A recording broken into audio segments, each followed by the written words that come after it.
Omar ibn al-Khattab, un des 4 califes de l'islam que vous devez connaître. Sachez que Omar ibn al-Khattab démontra un grand courage durant tout au long de sa vie. Il adopta une vie simple, y compris dans ses vêtements et dans ses goûts alimentaires. Une fois, il réprimanda son fils Asim pour avoir mangé de la viande, pour la seule raison qu'il en désirait ardemment. Al-Hazen rapporte qu'il dit: Omar ibn al-Khattab, à chaque fois que tu désires intensément quelque chose, le manges-tu?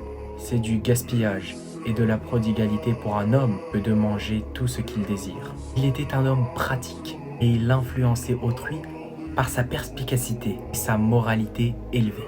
Une fois, il vit un homme traînant une chèvre par la patte en direction du lieu de l'abattage.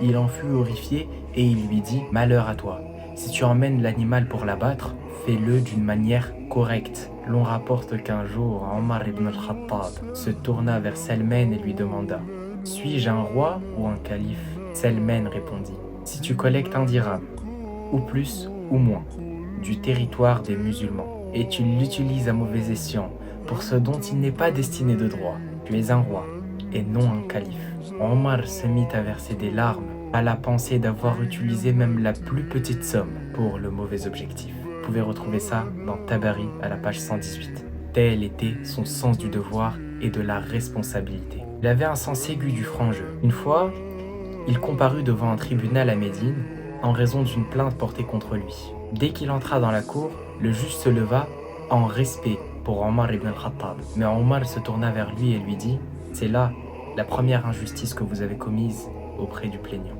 Subhanallah. Il eut de nombreux dirigeants remarquables, ainsi que de sages personnages, parmi les premiers disciples du prophète alayhi salatu wassalam. Mais ce qui rend l'histoire de Omar si fascinante, c'est la manière dont il se transforma d'un ennemi aussi célèbre de l'islam en son partisan.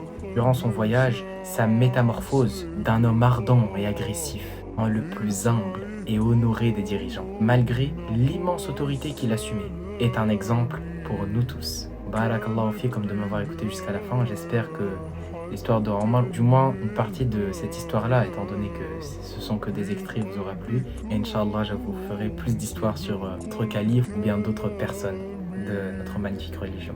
Assalamu alaikum wa rahmatullah.